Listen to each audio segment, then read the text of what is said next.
DSB Digital, haki na ukweli. Haki na ukweli inabaki kuwa ndio slogan yetu kabisa. Kama unapotaka haki na ukweli, basi njoo kwetu tuzungumze. Utaijua haki na ukweli utaujua. Lakini unapoweka hisia kali pembeni na kusalimu, assalamu alaikum, amani iwe na wewe, peace be upon you. Karibu tuzungumze, kwa sababu yapo ya kuzungumza, na ya kuzungumza ni mengi sana. Vitu vingi vinatokea ulimwenguni, na uchaguzi wangu ni Mashariki ya Kati, na mara hii Mashariki ya Kati tulishuhudia kuwa hata viongozi wetu wa mashariki mwa Afrika walifika pale Mashariki ya Kati kusuluhishwa. Kwa hiyo unaweza ukaona umuhimu wa Mashariki ya Kati unavyoweza kubaki kushikilia duniani. Nataka kuzungumza kile kinachoendelea Gaza kwa hivi sasa, kwa sababu toka kumezuka upya kwa mashambulizi ya mauaji ya kimbari sijazungumza. Sijaje kuzungumza na wewe hapa. Kwa hiyo nimekuja tuzungumze mimi na wewe kile kinachoendelea Gaza kwa wakati huu. Kuna watu wanasema kuwa ulituambia vita imekwisha. Ni kama mtu akili yake imeenda kuganda sehemu. Yaani nilichosema ni hicho hicho, kama kitabu kitakatifu kilichoandikwa kuwa aya yake haibadiliki. Yaani ameshika pale pale kuwa ulisema kuwa hii vita imekwisha. Lakini haendi hata kwenye sababu nilizosema, ila kaenda kwenye neno. Kwa nini nilisema vita imekwisha na kwa nini vita imerejea? Naenda kuanzia sababu nilizozisema mpaka naenda kwenye sababu kwa nini vita imerejea. Nataka tulitazame hili kwa kiasi chake na kwa nini haya yametokea tena. Mara kadhaa nimekuwa nikisema kuwa Marekani kusimama na kuonekana kama kuwa ni msuluhishi wa matatizo ya baadhi ya maeneo anakuwa sio sahihi, kwa sababu hana hadhi hiyo. Juzi nimeona mkutano wa Bwana Tshisekedi na Kagame pale Doha, nikasema yes, is right. Kweli hapo imekuwa sahihi, kwa sababu Doha hawahusiki na upande wowote katika ule mgogoro. Sio upande wa Rwanda, sio upande wa Kongo. Wao ni kama washirika wa kibiashara wa pande zote mbili, lakini kwenye maslahi ya kisiasa wamejiweka pembeni. Hiyo ni sahihi. Msuluhishi duniani anatakiwa awe kwenye hiyo nafasi. Dunia ilipoamua kumwachia Marekani awe msuluhishi wa mgogoro wa Israeli na Palestina, bado kulikuwa kuna shida kubwa inaendelea pale, kwa sababu Marekani hana sifa ya kusimama kuwa msuluhishi wa mgogoro, kwa sababu yeye ni sehemu ya mgogoro. Yeye alishachagua upande wa kuwa katika mgogoro, na yeye akachagua kutoa usaidizi wa kijeshi, wa kiuchumi, wa kidiplomasia, wa kisiasa, wa ulinzi, wa kila kitu kwa upande mmoja. Hana haki wala hana hadhi ya kuwa msimamizi wa mazungumzo yoyote ya usalama ambayo yanatokea pale. Marekani kupitia huyu mwakilishi wa Trump Mashariki ya Kati, Steve Witkoff, ilisukuma Israeli kwenye makubaliano ya awali ya kumaliza mgogoro. Na makubaliano ambayo yalisimamiwa na Marekani mbele ya ushahidi wa Misri na Qatar yalikuwa ni makubaliano yamegawa awamu 3 za usitishaji wa haya makubaliano. Marekani akisaini makubaliano kama shahidi na kama msimamizi, alisaini kwa kupitia awamu 3 katika makubaliano. Tutakuwa na awamu 3 zilizogawika katika wiki 6. Awamu ya kwanza itakuwa na vipengele hivi na hivi na hivi na hivi na hivi. Baada ya awamu ya kwanza kumalizika, tutaingia kwenye awamu ya pili ambayo itakuwa na vipengele hivi na hivi na hivi na hivi. Baada ya awamu ya pili kumalizika, tunaingia kwenye awamu ya 3 ambayo itakuwa na vipengele hivi na hivi na hivi na hivi. Ukinisikiliza kwa makini, ukaweka hisia zako za chuki pembeni, ukaanza kuyaona mambo kwa jicho ambalo watu wanayaona, basi utajua vingi. Lakini kama utanisikiliza hali ya kuwa umetanguliza chuki zako, huwezi kunielewa. Huwezi kunielewa kabisa. Nilipozungumza kuhusu maandamano yaliyotokea kule Santiago, Chile, wiki hii baada ya mashambulizi ya Israeli kuanza upya Gaza, nikawaza na kufikiria kuwa Chile ni nchi ambayo iko kule Amerika ya Kusini. Asili ya Wachile, 56% wale raia ni Wakristo. 37 hawana dini kabisa. Ndani ya nchi ya Chile Uislamu haupo hata kwa 1%. 1% hakuna Muislamu. Yani hakuna hata 1% Muislamu. Watu wa Chile walikerwa na kile Israeli imekianzisha ndani ya Gaza, wakaingia barabarani kuandamana kuonyesha hisia zao dhidi ya ubinadamu na kile kinachofanywa. Colombia, nchi nyingine ya Marekani kule, yenyewe ilienda mbali kabisa, ikaamua kukata kabisa uhusiano wa kidiplomasia na Israeli. Ikakata biashara waliokuwa ifanya na Israeli ya usambazaji wa makaa ya mawe wa zaidi ya $1 bilioni. Ikavunja kabisa uhusiano wote wa kidiplomasia na Israeli. Naenda kaangalia namba ya Colombia kuwa idadi yao ni wangapi Waislamu, utaona kuwa na yenyewe kuwa haina kabisa Waislamu, haina. Nicaragua ni nchi ambayo ilifikisha Ujerumani kwenye mahakama ya ICJ kwa kesi ya Israeli, kwa sababu Ujerumani amekuwa akisupply silaha zaidi ya 29% ya silaha za Israeli ana supply Ujerumani. Nicaragua, nchi nyingine kutoka huko Marekani mbali, ikaamua kuishitaki Ujerumani kwa kile inachoona Ujerumani anakiuka ubinadamu na utu. Nenda kaangalie namba ya Nicaragua kama wao ni Waislamu. Hakuna, walisukumwa na nini? Ni utu. Katika nchi za Afrika, nchi zenye idadi kubwa kabisa ya Wakristo ni nchi zilizopo kusini mwa Afrika. Afrika Kusini ilikwenda kuwasilisha kesi yake kwenye mahakama ya ICJ, na jana Afrika Kusini imeidhinisha kiasi cha $2 milioni kwa ajili ya majaji wake kusimamia kesi ya ICJ. Afrika Kusini imekutana na vikwazo vya Marekani kwa sababu tu ya kesi ya Israeli baada ya kugoma kuiondoa. Lakini Afrika Kusini imepata vitisho vya kila namna, imekatiwa misaada na Marekani yote kwa sababu ya kesi ya ICJ.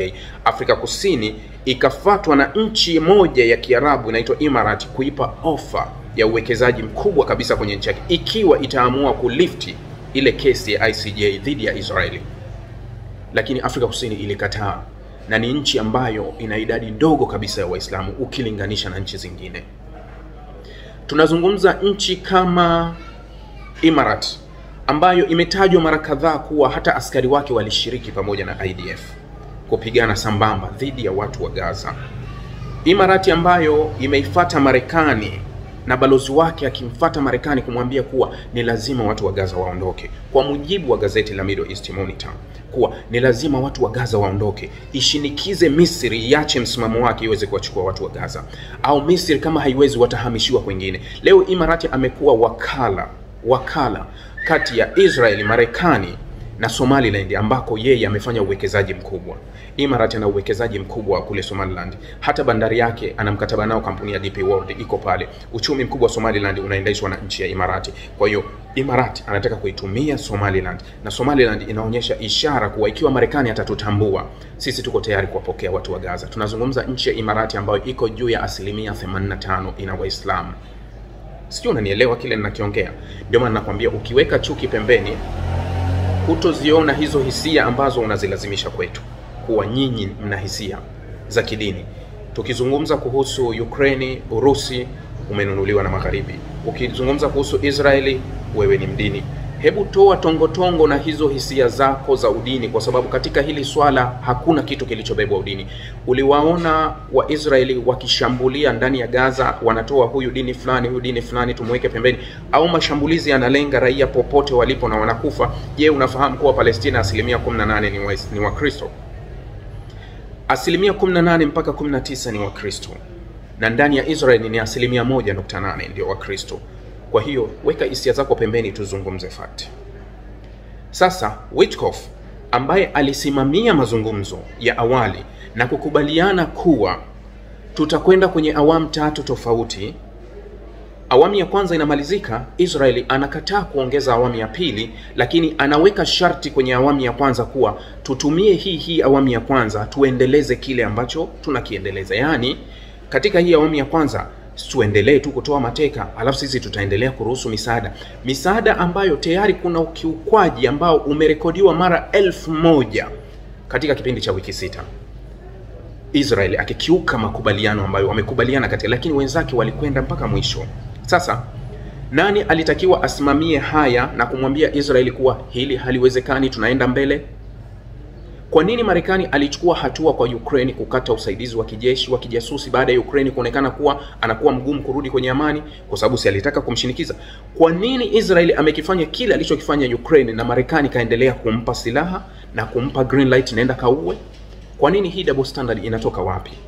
Kwa nini Israeli wanapokiuka makubaliano Marekani huwa haiwajibishi isipokuwa anailinda zaidi? Nani alisimamia makubaliano ya Oslo ya mwaka 92 kama sio Marekani? Nani alisimamia saini zile za kina Yasser Arafat na Yitzhak Rabin? Nani ambayo kama sio Bill Clinton? Kwa nini Israeli alikiuka makubaliano na mpaka leo amekiuka makubaliano? Walowezi 7.5 wameongezeka West Bank. Makazi haramu 300 yamejengwa zaidi kwa ufadhili wa Marekani wa dola bilioni 3.8 kila mwaka anaipa Israeli. Kwa nini haikumbushi kuwa wewe tulishalimaliza hili tukazungumza? Kwa nini? Kwa hiyo lawama zinazotupwa kwa watu wa Gaza au wa Palestina sio halisi. Rudi nyuma.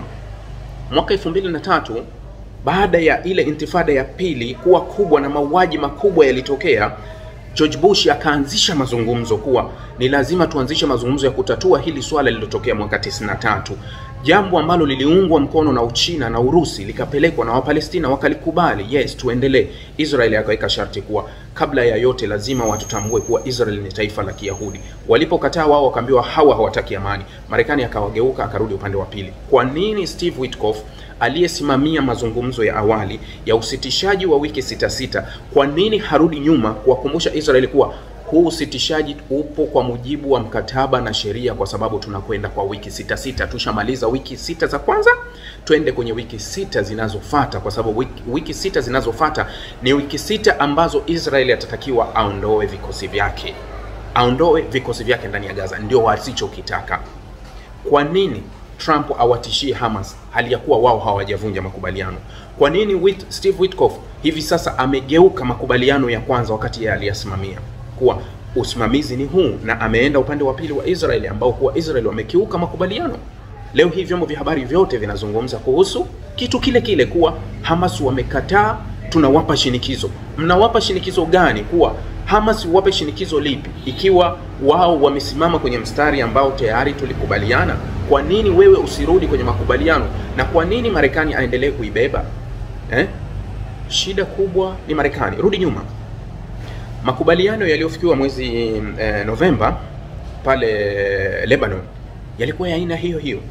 Israeli alitakiwa aondoke mwishoni mwa mwezi Januari. Mwishoni mwa mwezi Januari Israeli alikuwa anatakiwa kuondoka katika makubaliano ambayo yalikuwa yanachukua siku 60. Lakini mpaka kufika tarehe ya kuondoka Israeli hakuwa ready kuondoka. Israeli akamwandikia barua Marekani kuwa sitoweza kuondoka hapa, nitaongeza siku. Marekani akampa siku zaidi. Marekani alimpa siku kama nani? Alimpa siku wakati haya makubaliano yalikuwa ni ya Lebanon na Israeli. Alimuongezea siku, lakini baada ya kuongezea siku Israeli alitaka kuongeza siku. Marekani akamwambia huwezi. Ni lazima utii makubaliano. Kwa nini kile ambacho Marekani anakifanya kule kwingine hawezi kukifanya kwa hapa? Kwa nini hawezi kukifanya hiki kitu kwa hapa? Kwa sababu anaendelea kulinda, anaendelea kutoa silaha, anaendelea. Trump anakuambia tunakwenda tutaisupport Israeli kwa chochote inachotaka kufanya. Kasahau kuwa yeye alizungumza kuwa yeye ndio suluhu ya matatizo. Kama ningekuwa rais haya yote yasingetokea. Kasahau kuwa yeye ndio mpishi wa matatizo yote yanayotokea hivi sasa duniani. Kwa hiyo jamani, unapolibeba hili swala la Gaza, usilibebe kwa hisia zako kali. Usilibebe kwa hisia zako za kidini. Kwa sababu hata wakati nchi hizi zinagawiwa mwaka 48 hakuna kifungu cha dini kilichotumika. Ilipogawiwa, sehemu ambayo ilileta utata ilikuwa ni Jerusalem. Ndio maana rudi nyuma, nenda kaangalia kama Jerusalem iligawiwa kokote. Jerusalem hakupewa Israeli, Jerusalem hakupewa Palestina. Katika mgawanyo uliogawiwa mwaka 1948 iliachwa iwe sehemu maalum. Trump anakuja anasema mwaka 2018 kuwa Jerusalem ni mji mkuu wa Israeli. Mnataka wengine wafanye nini? Wengine wafanye nini? Kwa nini ukiukwaji wa hizi haki na sheria unakuwa mkubwa kwa upande mmoja, halafu wengine wanapokataa kuwa wanaonekana wana matatizo? Hii haiwezekani. Kama tunataka kuishi kwenye dunia ya haki, basi tusimame kwenye haki. Na hiyo ndio haki ya watu. Huwezi kulazimisha watu kile wewe unachokitaka. Leo hii Marekani anamlinda Israel kwenye majukwaa yote ya kimataifa. Hakuna adhabu wanaweza wakaichukua, hakuna chochote kinaweza kikachukuliwa, hakuna vikwazo anavyoweza kupewa. Lakini leo hii anawashambulia wa Yemen kwa sababu wamefanya mzingiro wa meli ambazo zinaingia upande wa pili, kwa sababu wanazuia meli za Israel. Yemen anataka nini? Yemen anataka amani. Kati anayetaka amani na yule anayetaka mauaji, yupi alitakiwa kusaidiwa? Hebu tuondoe hizo hisia ambazo hazibebi chochote zaidi ya chuki, tuziweke pembeni, halafu tusimame kwenye ukweli na haki.